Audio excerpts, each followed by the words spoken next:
Oke, bismillahirrahmanirrahim. Assalamualaikum warahmatullahi wabarakatuh. Waalaikumsalam warahmatullahi wabarakatuh. Oke, pada kesempatan siang hari ini kita akan melanjutkan materi pertemuan kelima untuk mata kuliah mikrobiologi lingkungan. Di mana pada kesempatan kali ini kita akan membahas mengenai nutrisi dan metabolisme. Sebelum kita memulai pertemuan kita pada siang hari ini, baiknya kita mulai terlebih dahulu. Semoga perkuliahan kita berjalan dengan lancar. Berdoa menurut agama dan kepercayaan masing-masing. Berdoa dipersilahkan.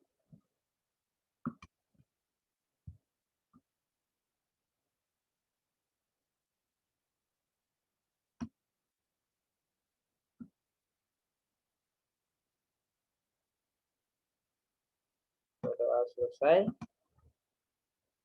Saya coba absensi terlebih dahulu. Pertama, Retinaldi. Ada Ronaldo. Hadir Kak. Ronaldo, Regi. Hadir Pak. Regi, terima kasih. Nabila.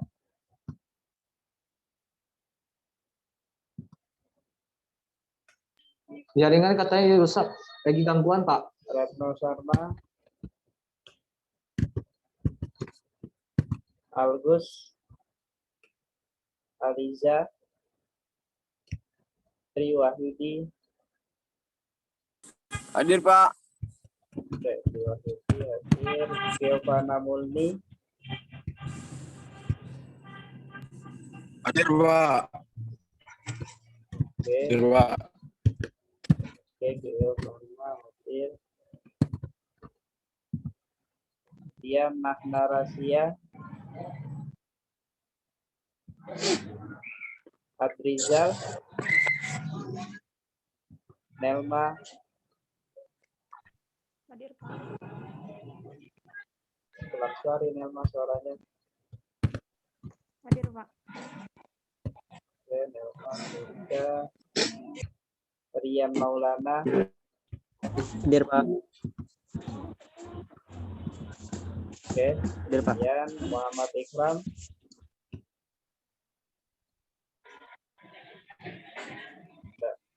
Oke, kita lanjutkan. Saya akan coba share screen. Ada yang mau memberikan review dari materi kita sebelumnya?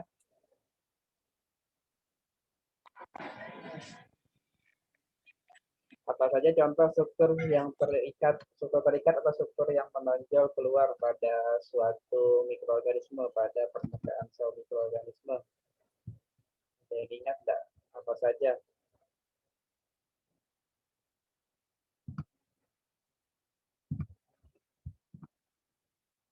Ada enggak?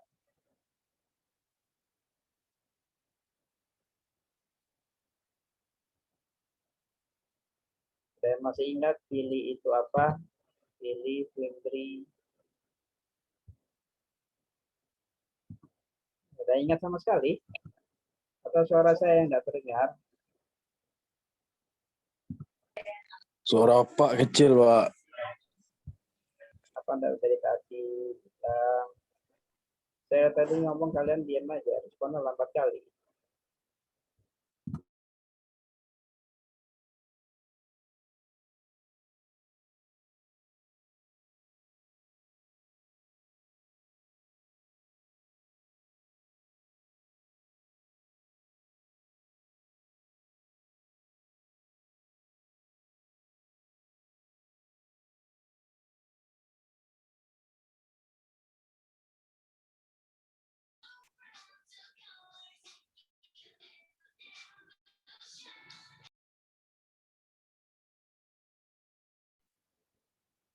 Halo?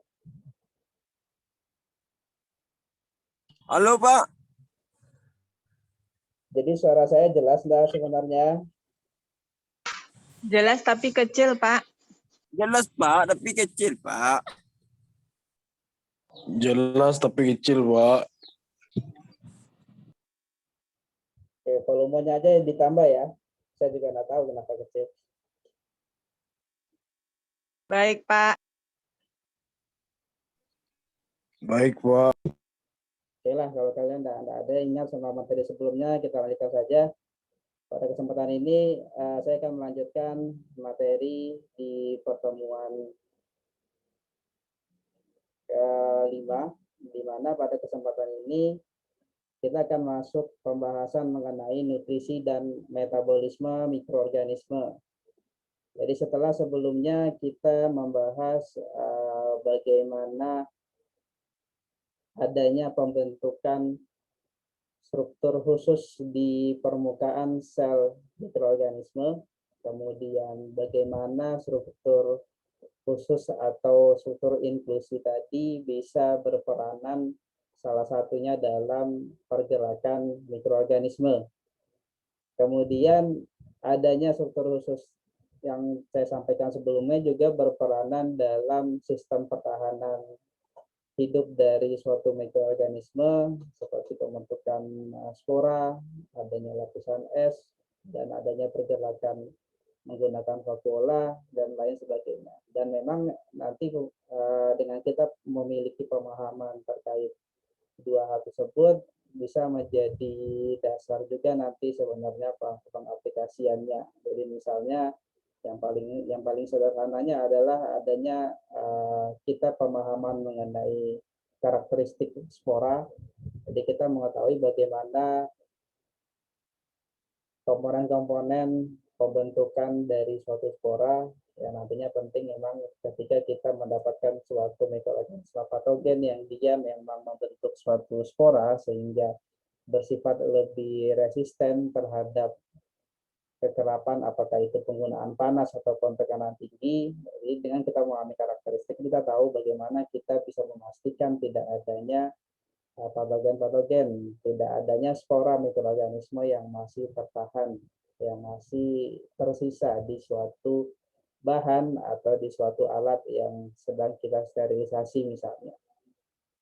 Kemudian pada kesempatan siang hari ini kita akan membahas bagaimana konsep terkait kebutuhan nutrisi. Jadi seperti halnya kita manusia, sebagai suatu makhluk hidup, mikroorganisme pun pasti akan membutuhkan sumber-sumber tenaga atau sumber-sumber energi yang nantinya akan dimanfaatkan oleh mereka untuk tumbuh. Karena pada kesempatan ini beberapa poin utamanya. Yang pertama nanti kita akan membahas apa saja sih sebenarnya nutrisi-nutrisi yang dibutuhkan oleh suatu mikroorganisme. Kemudian bergerak dari adanya nutrisi-nutrisi yang memang dibutuhkan oleh mikroorganisme, kita akan membahas mengenai bagaimana kita bisa menghidupkan secara sengaja suatu mikroorganisme di media khusus, atau dalam kata lainnya dikatakan kita membuat suatu kultur mikroorganisme. Dan nanti di akhir adalah sebagai tindak lanjut dari nutrisi tadi, adanya nutrisi yang ada di lingkungan yang akan dibutuhkan oleh mikroorganisme nanti akan terkait dengan metabolismenya. Nutrisi tadi dimanfaatkan oleh mikroorganisme atau mikroorganisme melakukan suatu proses metabolisme tertentu memanfaatkan nutrisi-nutrisi tadi sehingga nanti menghasilkan energi yang dalam tujuan akhirnya adalah bagaimana mereka bisa bertumbuh dengan adanya nutrisi dan metabolisme tersebut. Jadi kita mulai dari nutrisi terlebih dahulu. Jadi ketika berbicara nutrisi mikroorganisme, maka nanti kita membicarakan bagaimana secara fisiologi mikroorganisme memanfaatkan monomer yang diperlukan untuk pertumbuhan sel. Jadi monomer di sini dikatakan sebagai suatu senyawa kimia yang nanti dimanfaatkan secara fisiologis oleh mikroorganisme. Yang nantinya memang fisiologis di sini adalah dengan memetabolisme monomer tersebut. Meskipun nanti secara realnya belum tentu memang hanya dalam bentuk monomer yang dimanfaatkan secara langsung. Terkadang juga tergantung dengan tingkatan dari fisiologis suatu makhluk hidup, maka bisa jadi memang akan digunakan polimer juga untuk pemanfaatan untuk pertumbuhan. Kemudian monomer ataupun substansi ataupun senyawa kimia tersebut itulah yang nanti bisa kita definisikan sebagai nutrien. Jadi sebagai suatu senyawa yang nantinya dibutuhkan oleh mikroorganisme secara fisiologis untuk pertumbuhan selnya. Kemudian berdasarkan jumlah yang nantinya dibutuhkan, nutrien sendiri nantinya akan terbagi menjadi dua jenis, yaitu ada makro dan mikronutrien, yang mana unsur makronutrien sendiri mulai dari karbon sampai dengan besi. Jadi di sini beberapa sumber atau beberapa unsur-unsur makronutrien, dan untuk sumber unsur-unsur mikronutriennya. Jadi masing-masing dari makro dan mikronutrien yang saya tampilkan di sini, semuanya dibutuhkan oleh mikroorganisme untuk bisa bertumbuh atau untuk bisa melakukan pertumbuhan dengan secara jumlahnya yang berbeda, di mana unsur yang makronutrien akan dibutuhkan lebih banyak dibandingkan dengan yang mikronutrien, di mana keberadaan beberapa nutrien yang dalam konsentrasi yang tinggi bisa jadi dapat menyebabkan adanya keracunan atau memberikan dampak yang negatif terhadap pertumbuhan mikroorganisme. Jadi ini sebagai gambarannya bagaimana komposisi elemen dan makromolekul sel bakteri. Jadi di sini di gambar yang A menunjukkan tabel periodik elemen suatu mikroba. Jadi di sini berdasarkan warnanya membedakan mana unsur yang memang esensial untuk semua mikroorganisme. Jadi secara umum suatu mikroorganisme akan membutuhkan mulai dari hidrogen, karbon, oksigen, fosfor, sulfur, dan lain sebagainya. Ya, kalau di sini kita menggunakan ada warna kuning. Begitu pula beberapa unsur-unsur lainnya dengan yang memang tidak spesifik dibutuhkan oleh semua mikroorganisme. Jadi disinilah yang menunjukkan adanya karakteristik atau keunikan dari suatu mikroorganisme.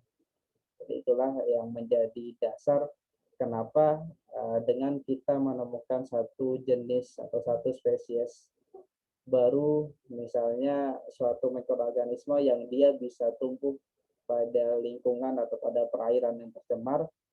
Jadi di situ kita bisa mengasumsikan bahwa di situ mikroorganisme yang dapat tumbuh di lokasi tersebut adalah mikroorganisme yang bisa memanfaatkan atau yang memang membutuhkan nutrisinya pada kondisi yang tercemar dengan minyak tadi. Jadi itulah yang menjadi dasarnya pemanfaatan dari mikroorganisme juga. Kemudian di gambar yang B di sini bagaimana kontribusi masing-masing elemen tadi terhadap berat kering suatu sel. Jadi di sini bisa dilihat kalau elemen pentingnya yang paling dominan yang bisa ditemukan pada satu sel yang kering adalah karbon, diikuti dengan oksigen dan nitrogen, di mana sisanya hanya sebagian kecil saja yang menjadi penyusun suatu sel. Kemudian di tabel di C ini adalah menunjukkan komposisi makromolekul dari suatu sel. Jadi kalau berbicara makromolekul, maka yang nantinya paling dominan adalah protein yang bisa kita temukan dari satu sel, yang nantinya diikuti dengan RNA, kemudian lipid, polisakarida, lipopolisakarida, dan DNA. Jadi ini penting untuk memahami bagaimana sebenarnya kebutuhan suatu sel atas nutrisi atau atas suatu monomer senyawa yang ada di lingkungan. Jadi bisa kita katakan untuk bisa menumbuhkan suatu mikroorganisme atau untuk bisa suatu mikroorganisme untuk tumbuh, maka dia membutuhkan senyawa-senyawa esensial. Jadi seperti halnya kita membutuhkan oksigen, kita membutuhkan protein, karbohidrat, dan mereka pun juga sama. Jadi secara tidak langsung adanya persentase jumlah elemen ataupun unsur yang berbeda ini juga menunjukkan berapa persen kebutuhan nutrisi oleh suatu mikroorganisme, dan berdasarkan dari makromolekul penyusun pada suatu sel juga akan menunjukkan dasar nantinya nutrisi yang dibutuhkan.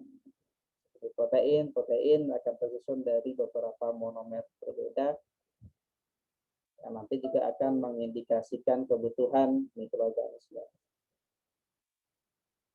Kemudian, ketika kita berbicara pertumbuhan mikroorganisme, ada beberapa faktor pertumbuhan yang merupakan senyawa-senyawa organik dibutuhkan dalam jumlah kecil dan tidak diperlukan untuk semua sel.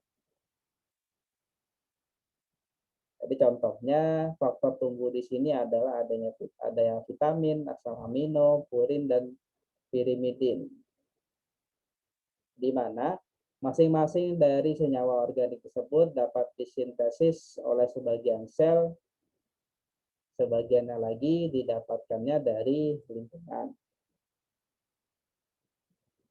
Beberapa vitamin yang banyak dibutuhkan yang bisa ditambahkan misalnya untuk membantu pertumbuhan adalah adanya tiamin, biotin, piridoksin, dan kobalamin.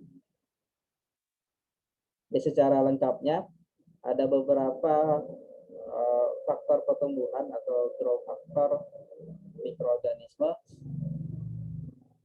dengan masing-masing fungsinya.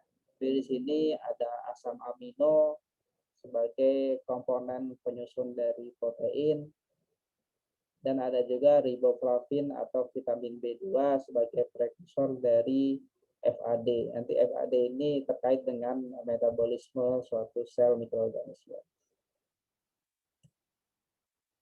Kemudian kita masuk ke media pertumbuhan mikroorganisme. Jadi media sendiri merupakan larutan nutrien yang digunakan untuk menumbuhkan mikroorganisme di laboratorium. Jadi berdasarkan dari pemahaman bahwa mikroorganisme membutuhkan nutrisi untuk bisa bertumbuh, maka dari situlah pengembangannya kita membuat suatu larutan nutrien yang kita gunakan untuk menumbuhkan mikroorganisme di laboratorium. Secara sederhananya, media sendiri kita bisa bedakan menjadi media terstruktur dan media kompleks, di mana media terstruktur disiapkan dengan menambahkan substansi kimia murni, baik itu organik maupun anorganik, dengan komposisi kimia tertentu. Artinya setiap media akan membutuhkan sumber karbon sebagai bahan seluler barunya, yang pada umumnya menggunakan bubuk, jadi dalam bentuk bubuk yang nanti dilarutkan dalam suatu air destilasi atau aquades. Kemudian untuk media kompleks, media yang mengandung bahan tanaman atau hewan, contohnya kasein atau protein susu, Bisa juga mengandung daging, kedelai, sel khamir, ataupun substansi lain dengan syaratnya memang suatu substansi yang memiliki nilai gizi tinggi. Terkait dengan media mikrobiologi klinik, biasanya menggunakan adanya media bersifat selektif atau diferensial, di mana media selektif mengandung senyawa yang secara selektif dapat menghambat sebagian mikroorganisme.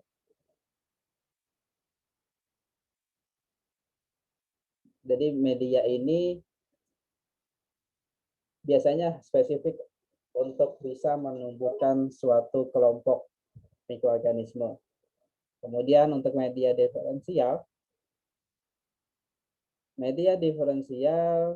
dia mengandung indikator pewarna yang memungkinkan diferensiasi dari reaksi kimia yang berlangsung selama pertumbuhan mikroorganisme.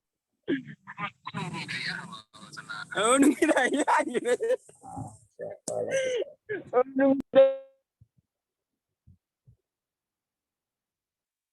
Oke, jadi media diferensial dia adanya suatu pewarna atau indikator tertentu yang nanti akan menunjukkan reaksi pada saat mereka melakukan pertumbuhan. Jadi nanti secara sederhananya seperti halnya kita hidup ada bertumbuh dari kecil sampai dengan dewasa, di setiap tahapan pertumbuhan akan ada reaksi-reaksi atau reaksi-reaksi metabolisme tertentu yang menghasilkan senyawa-senyawa tertentu. Jadi di mana diharapkan senyawa-senyawa tertentu itu dia bisa terdeteksi dengan adanya indikator tadi. Sehingga nanti akan menunjukkan adanya reaksi kimia tersebut sebagai penandanya.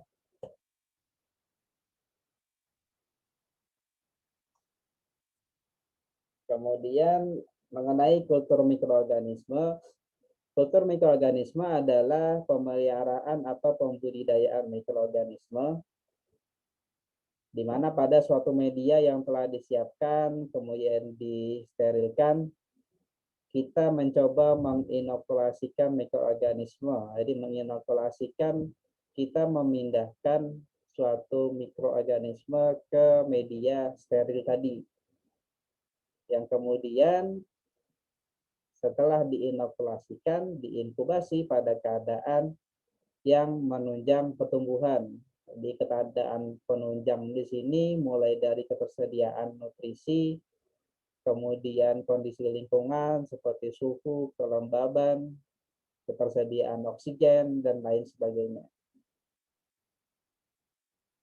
Kemudian pada suatu kultur ada yang disebut dengan kultur murni, di mana di sini pada kultur murni tidak akan kita temukan kontaminan atau organisme yang tidak diinginkan. Jadi misalnya kita ingin membuat kultur murni dari E. coli, maka nanti kita harapkan pada suatu kultur murni E. coli kita tidak menemukan adanya mikroorganisme lain yang hidup pada suatu kultur. Kemudian media pada kultur mikroorganisme sendiri dapat berbentuk padat, setengah padat, dan cair. Di sini gambaran bagaimana transfer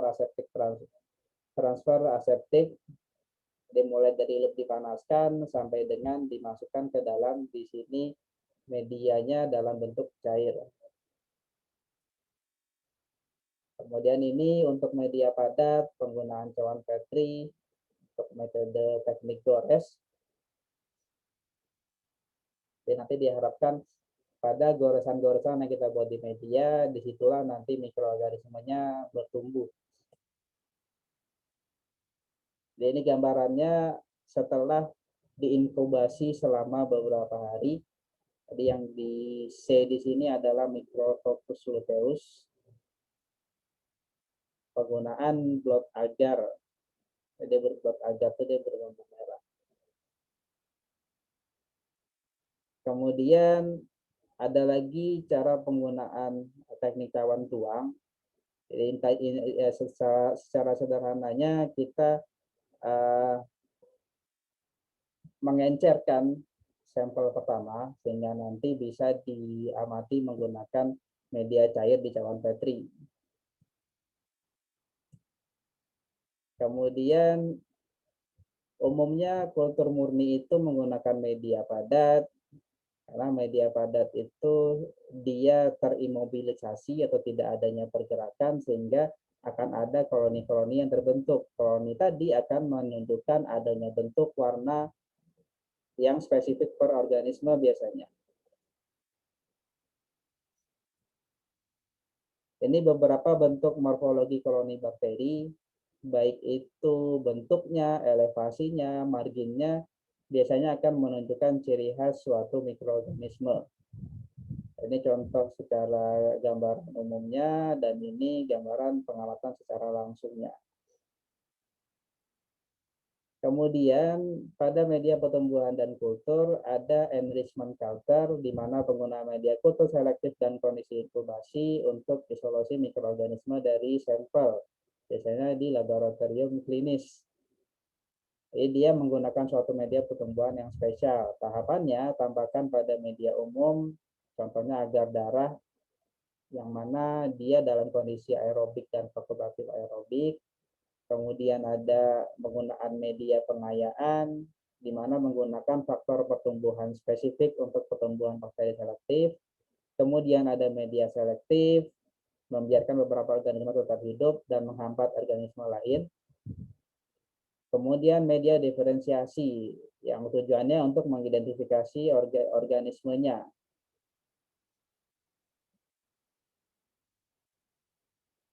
Kemudian media sendiri, kita akan membedakan 3 macam media, ada agar, pepton, dan ekstrak daging dan tumbuhan. Di mana masing-masing akan memiliki karakteristik dan komposisi yang berbeda-beda. Jadi ada yang menggunakan masing-masing tipe kekentalannya atau konsentrasi agar yang berbeda, ada yang bagian nutrisinya berbeda, dan pemanfaatan atau penggunaannya pun juga berbeda-beda untuk masing-masing agar, pepton, daging, dan tumbuhan.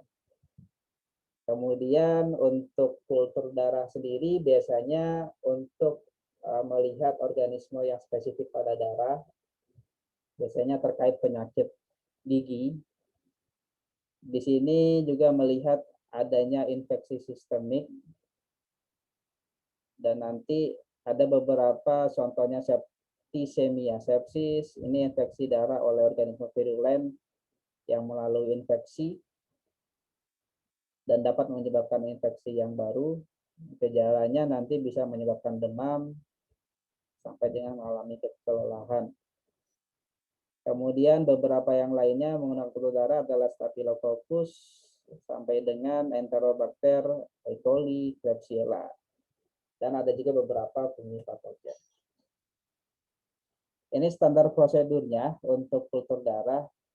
Jadi penggunaan darah dari vena secara aseptik. Kemudian kita masukkan ke suatu media yang nantinya ada penggunaan botol dengan udara bebas, ada yang secara anoksid, ada tidak ada oksigen di dalamnya, sampai dengan nanti melihat bagaimana sampelnya, sampel darah yang itu apakah terdapat kontaminasi mikroorganismenya. Ini kita lewat saja. Kemudian ada lagi untuk sampel fekal. Ini penggunaan dari intestinal, ada penggunaan media selektif untuk bisa melihat apakah ada patogen di dalam fekal tadi. Kemudian di sini gambaran untuk kultur mikroorganisme anaerob menggunakan suatu anoksid jar. Yang pada dasarnya ini memastikan bahwa kondisi dari medianya itu dalam kondisi anoksik atau tidak ada oksigen.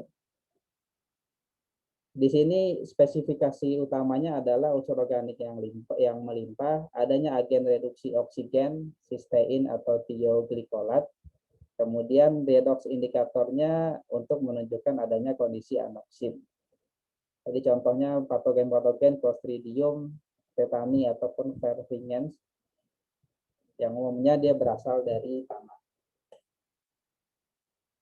Kemudian di sini beberapa keragaman metabolisme mikroorganisme. Jadi seperti dia bahas sebelumnya bahwa mikroorganisme dia bisa berkoordinasi, mengkoordinasikan bagian-bagian selnya untuk bisa melakukan suatu reaksi kimia, di mana dilakukan untuk mengatur molekul-molekul apakah untuk nanti melepaskan suatu energi atau untuk memanfaatkan suatu energi. Di mana nanti terbagi lagi sebenarnya ada yang berdasarkan kemoorganotrof,